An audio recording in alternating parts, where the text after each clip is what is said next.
Tuhkimo eli Satu lasikengistä. Olipa kerran aatelismies, joka leskeksi jäätyään otti vaimokseen kopeimman ja ylpeimmän naisen, mitä koskaan on maa päällään kantanut. Naisella oli 2 tytärtä, jotka olivat joka suhteessa äitinsä kaltaiset. Kaikki 3 naista osasivat valheillaan viedä miestä kuin pässiä narussa, tämän oivaltamatta sitä suoranaista pahuutta, mikä piili lipevien sanojen ja viettelevän käytöksen takana. Myös aatelismiehellä oli tytär aikaisemmasta avioliitostaan, tytär, joka oli edesmenneen äitinsä lailla verrattoman suloinen, rehellinen ja hyvä. Tuskin olivat häät tanssittu, kun äitipuoli jo näytti ilkeän luontonsa. Hän ei voinut sietää kaunista tytärpuoltaan, jonka rinnalla hänen omat tyttärensä näyttivät toinen pottunenäiseltä pullukalta ja toinen romuluiselta köntykseltä, eikä tässä kaikki, vaan heidän epämiellyttävä käytöksensä vaikutti silmiinpistävän sivistymättömältä sen rinnalla, kuinka herttaisesti ja hienostuneesti miehen tytär kaikkia ihmisiä ympärillään kohteli. Äitipuoli kihisi kateudesta ja kiukusta ja märsi tyttösen tehtäväksi talouden ikävimmät askareet, kohteli tätä huonommin kuin huonoin emäntä palvelijansa tai koiraansa. Kaiket päivät tyttörukka pesi ja luuttusi ja juoksi toteuttamassa kotiinsa asettuneen laiskan naisväen mielenoikkuja ja käskyjä. Siskopuolten huoneet oli täytetty kauniilla huonekaluilla ja esineillä sekä ylellisillä verhoilla ja tyynyillä, mutta 3. tyttärelle oli osoitettu paikka ullakolla ja heitetty vuoteeksi karhea ja kova olkipatja. Ei mitään muuta.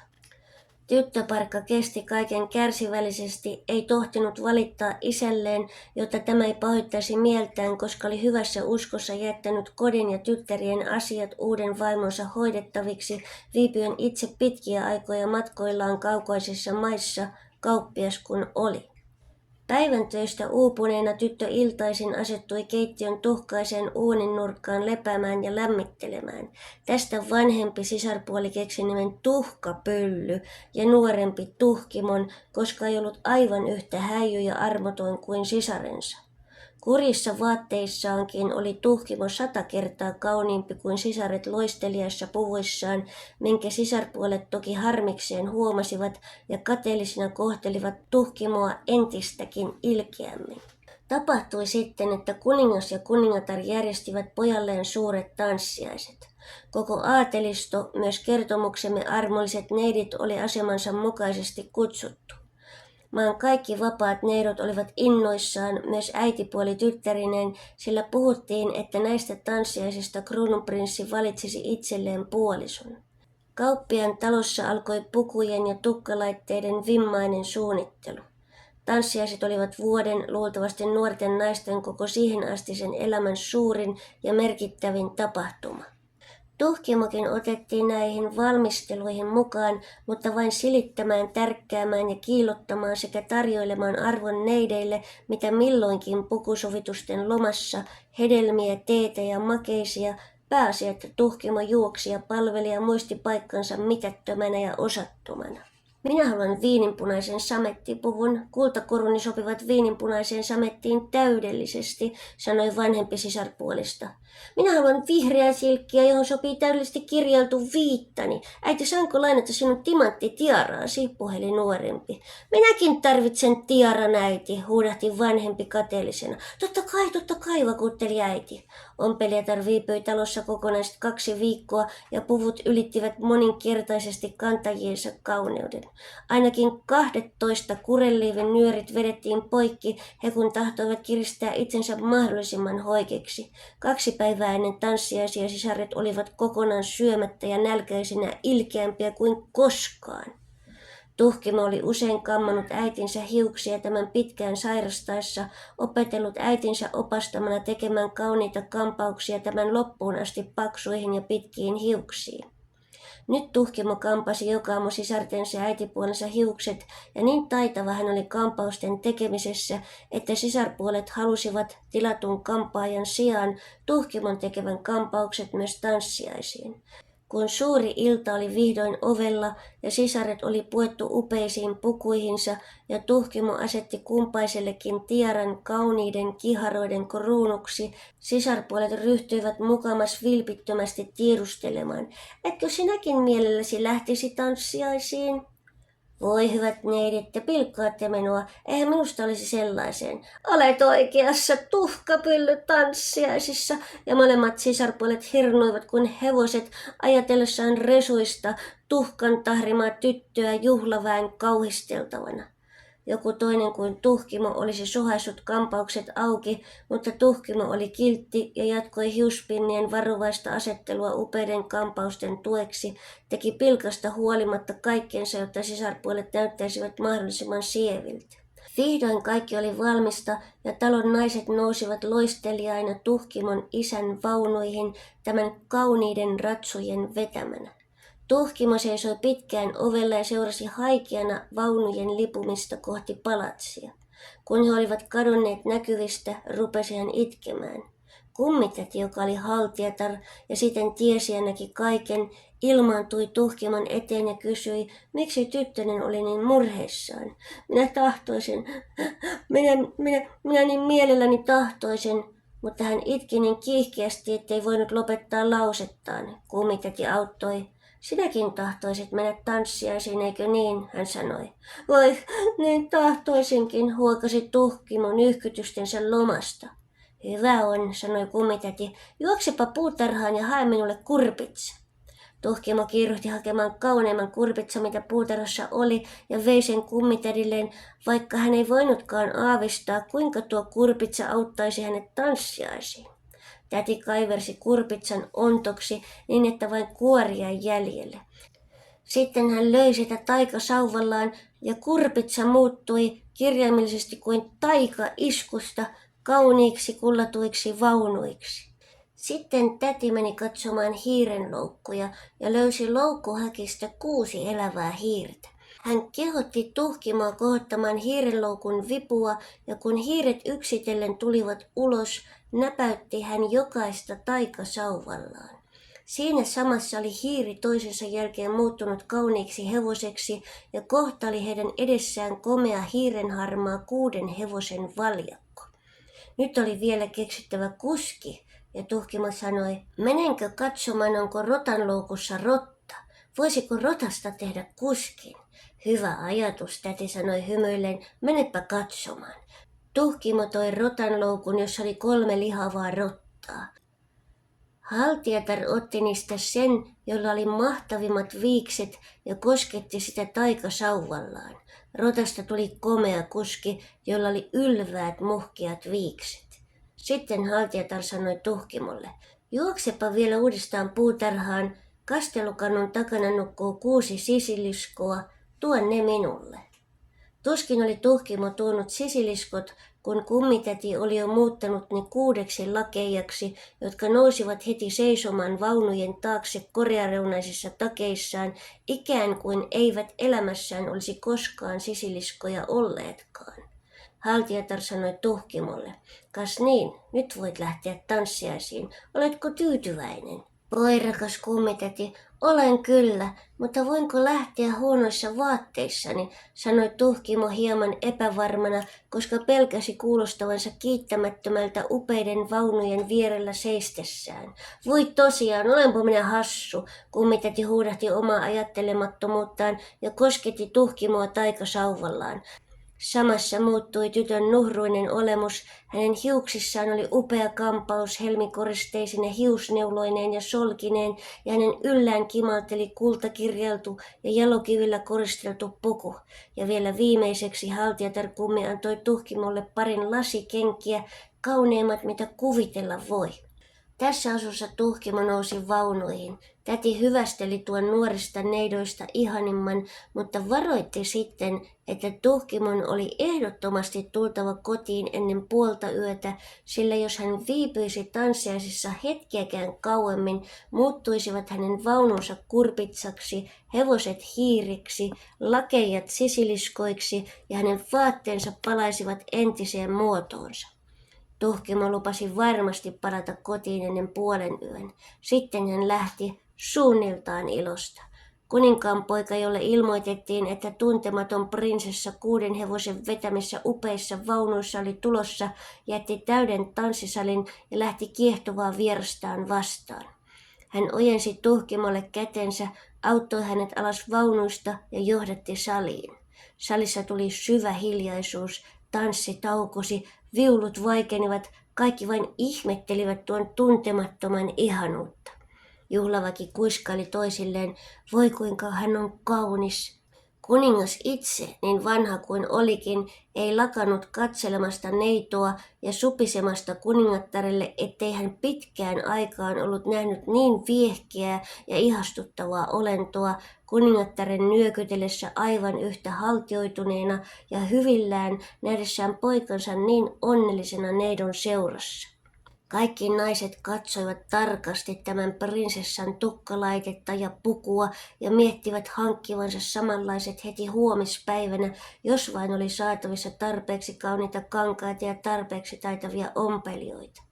Kuninkaan poika tarjosi Tuhkimolle paikan omasta pöydästään salin etuosassa kuningasperheelle varatulta korokkeelta ja pyysi hänet sitten tanssiin. Tuhkimo tanssi niin viehättävästi, että häntä ihailtiin entistäkin enemmän. Nuori prinssi tuskin malttoi edes maistaa tanssin päätyttyä tarjoutua juhlaateriaa. Hän oli niin uppoutunut ihailemaan Tuhkimoa. Illan kuluessa Tuhkimo, monta tanssia prinssin kanssa tanssittua, istahti sisartensa viereen levähtämään ja oli erittäin rakastettava heitä kohtaan, tarjosi heille pieniksi kukkasiksi muotoiltuja suklaa- ja marsipaanin makeisia, joita prinssi oli hänelle antanut. Prinsessan ystävällisyys ihmetytti suuresti sisaria, sillä he eivät lainkaan tunnistaneet häntä. Ilta oli niin suuremmoinen ja Tuhkimo nautti niin kovasti prinssin seurasta, ettei huomannut ajan kulua ennen kuin kuuli kellon lyövän 11:45. Hän niiasi syvään pöytäseurueelleen ja riensi ulos salista ja linnasta niin nopeasti kuin pystyi. Kummitäti odotti häntä.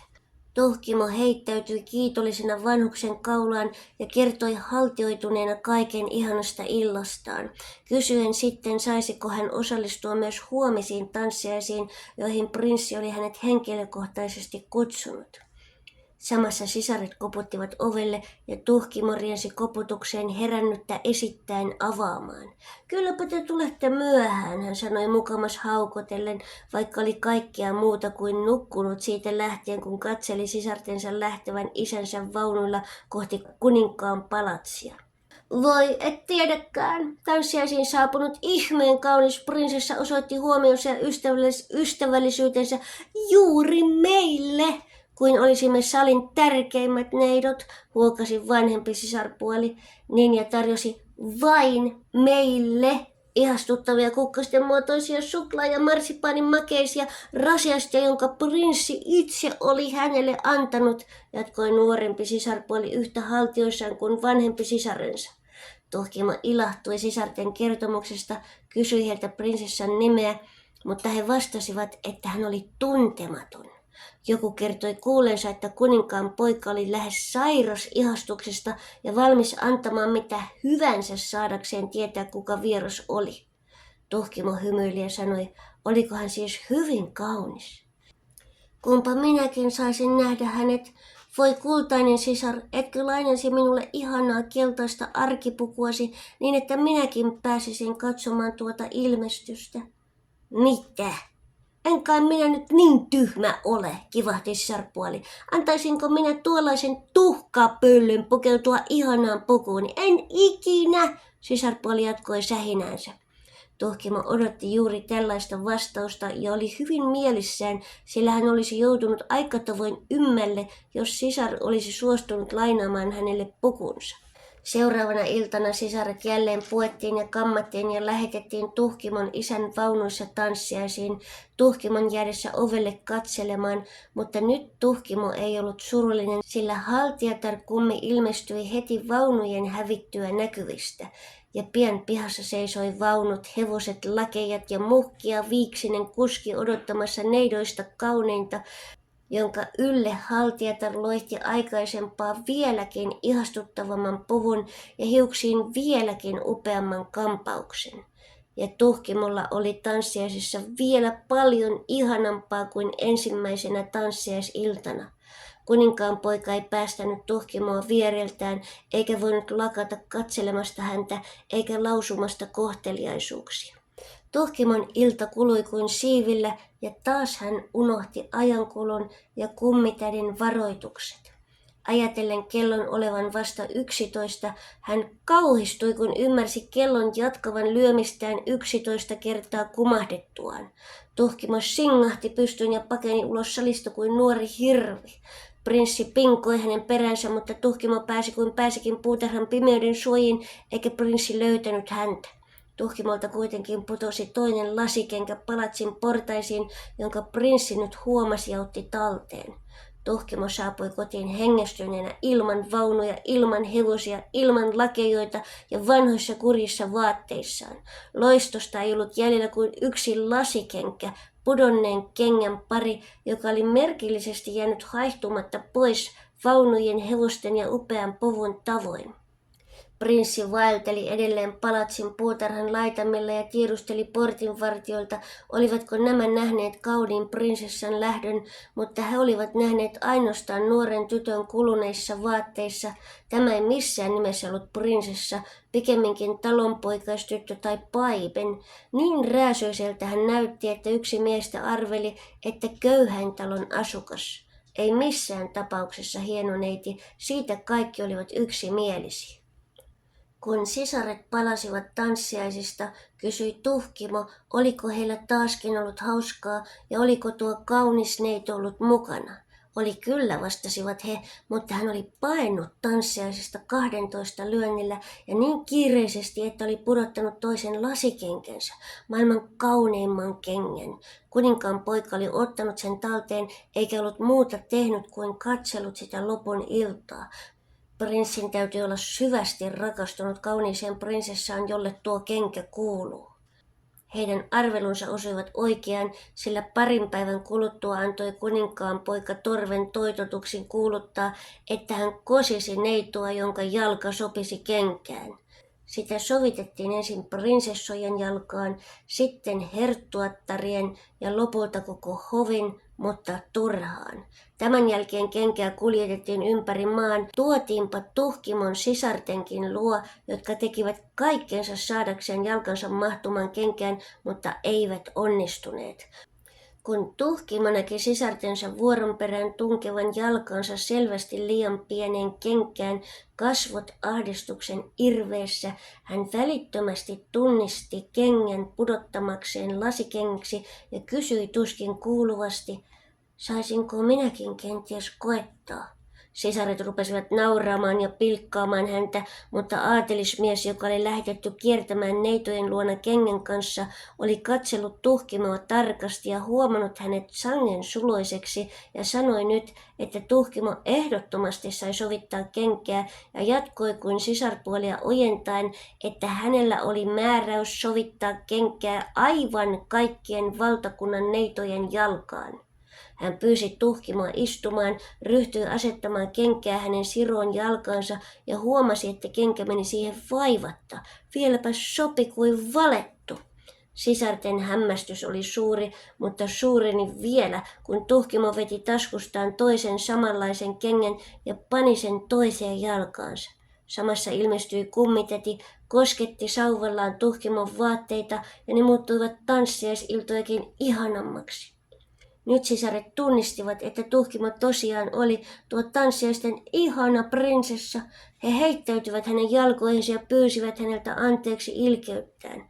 Tuhkimo nosti heidät pystyyn, syleili heitä ja sanoi totta kai antavansa heille anteeksi, uskoen, että sisarten sydämessä oli tapahtunut vilpitön muutos. Tuhkimo kuljetettiin kaikessa loistossaan nuoren prinssin luo, jonka mielestä neito oli aikaisempaakin ihanampi.